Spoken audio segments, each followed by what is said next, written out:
So it's Friday the 17th of June. It's actually 11 years since I passed my driving test to the day, and it's been the hottest day of the year so far.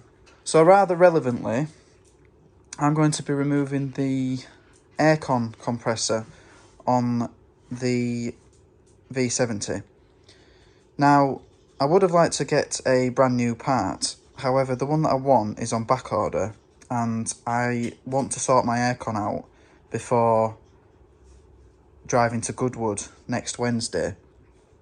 So, you're going to get 2 for 1 in this video, assuming there are any differences. I am removing the compressor on V70S, which is a Euro 3 D5, and what I'm going to do is I'm going to use the compressor on my donor car, which is a Euro 4 D5, so grey and black engine cover. Now, minor differences straight away. There's a cover on the auxiliary belt. The ECU has moved from a box here to on top of the air box. So it's just pull this power steering pipe up, and we've got a T30 Torx screw and one down here.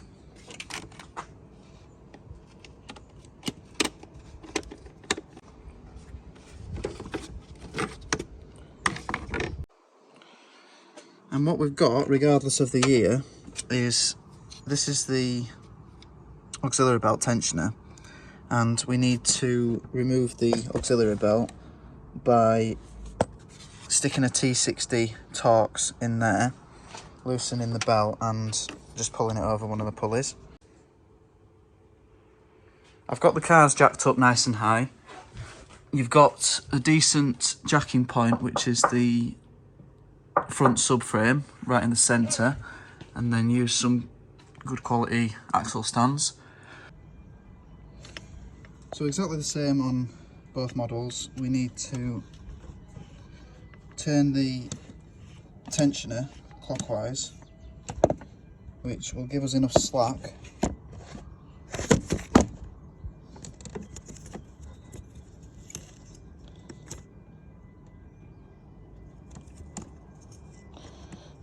to remove the belt from the pulley.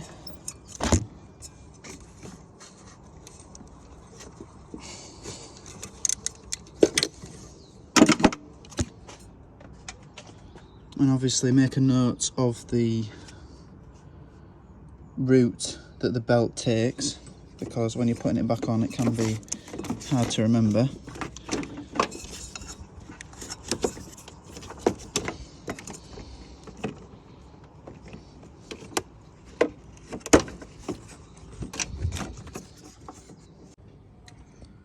I'm just going to remove this boost hose on both cars to make it easier to see the ports connecting to the air conditioning pump.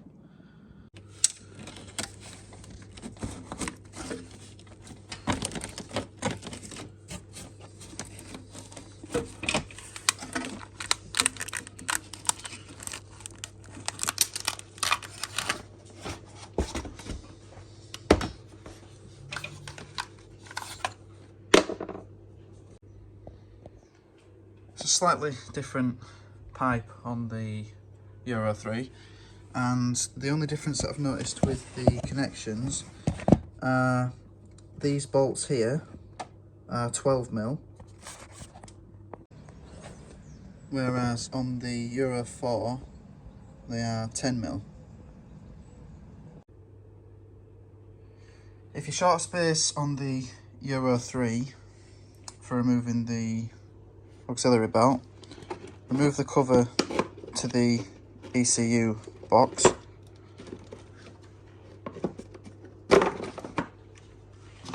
and you'll also be able to remove the sides of the box itself.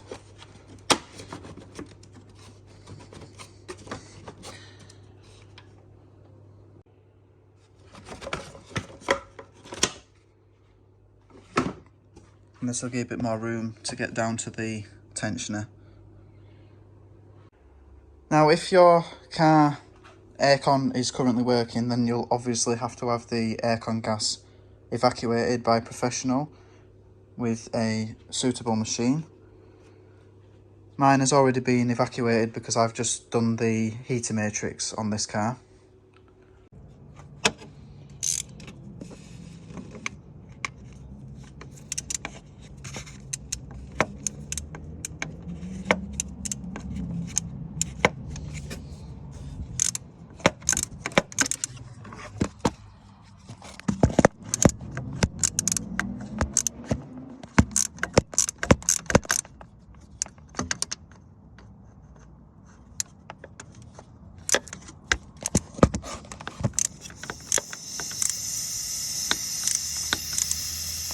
Now, if you do have any gas left in the system, make sure that you don't breathe it in.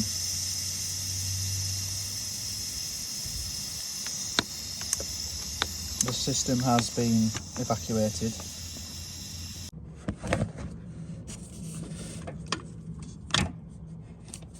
So neither of those pipes were difficult to remove. Don't lose any of the O-rings if you are reusing them. Obviously, if you're fitting a new compressor, you'll get new O-rings with the kit.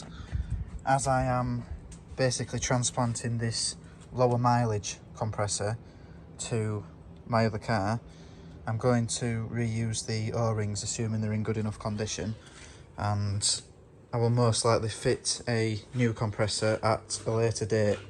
But as it's a pretty quick job, I'm not too fussed about having to do the job twice. So we'll see if these pipes that are on the 320,000 mile engine are as forgiving. That's interesting, that, because despite having the evaporator removed, I'm still getting a little bit of pressure leaking out of the smaller pipe.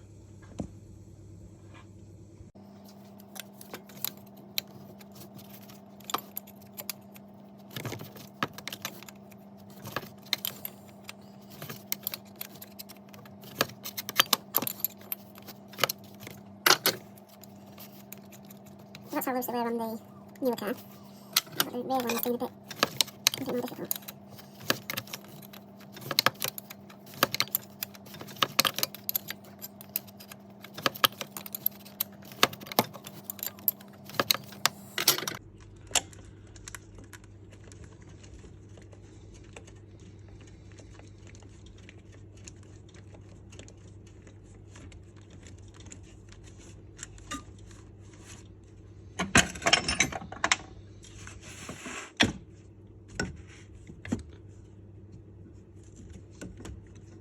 Nice and easy to remove.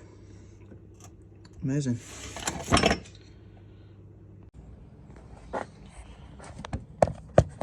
Now you've just got this single pin connector to remove. You might need both hands, which I don't have.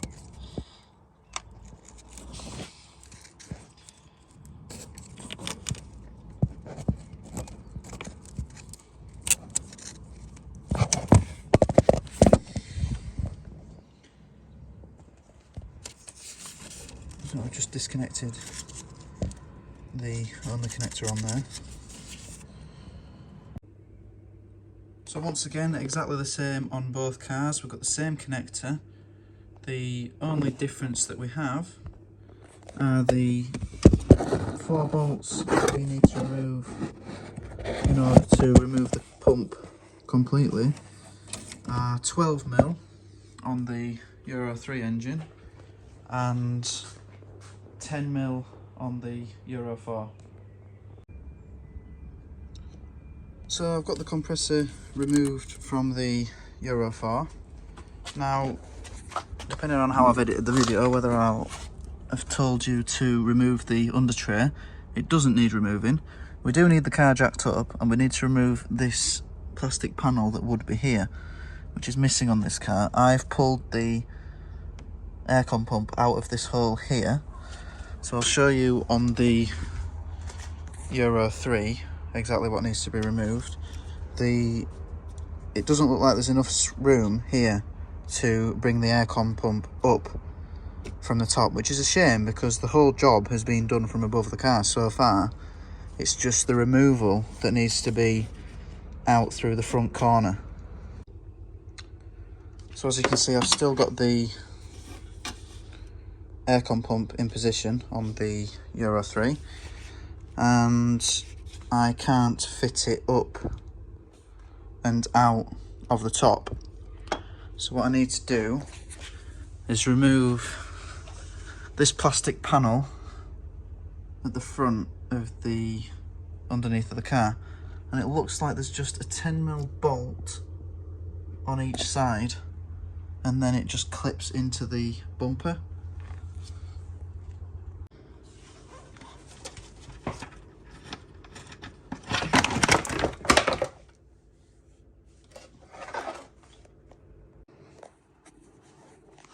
So it looks like they might have rerouted the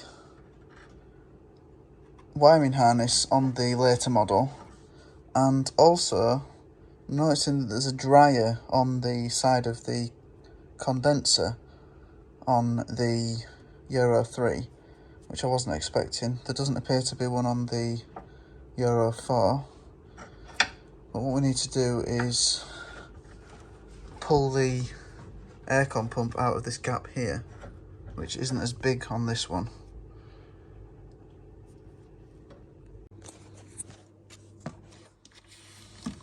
So we need the bolts out fully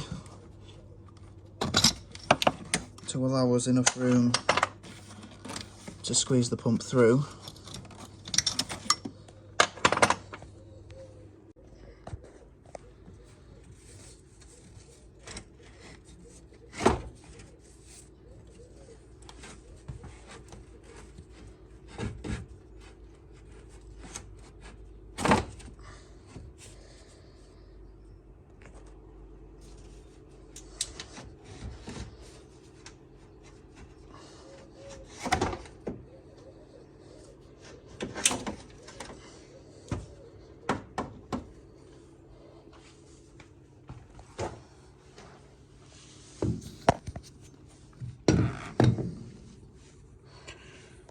And there we have it. It's the full compressor removal.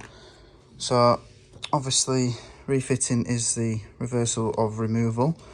If you were fitting a new one, which if I ever do I will record, you'll get new O-rings on the new pump and you'll get new O-rings for the pipes. If you are just doing what I'm doing and transplanting one, then make sure that these O-rings are in good condition and clean before reattaching the pipes. So I hope I provided enough information to aid you removing the pump on your car, should you need to. Might seem a bit weird swapping a 320,000 mile compressor pump for a 170,000 mile pump, but needs must right now, and the brand new pumps are on back order anyway. If you are interested in fitting a new one, the prices are a little bit over £200 for a decent quality new item that's not refurbished. So I hope that this video has helped, and the next few jobs I've got to do once I'm back from Goodwood are full service. I've got the front and rear crank seals to do. I want to swap the gearbox out of the donor car, which is a 6-speed box. I want to replace my 5-speed box with the newer 6-speed box. I don't really understand why, but the 54 plate V70s you couldn't get with a 6-speed box, whereas the 05 XC90 that I've just bought has a 6-speed box. We have another XC90 which is a 53 plate that has a 6-speed box, but for some reason they didn't put them in the V70s or the S60s in the pre-facelift models. So I'm looking forward to swapping that over, assuming I can find a way to get the cruise control to work. So look out for those jobs in the future. So thanks for watching. Please do subscribe and enjoy my future videos working on the P2 Volvos.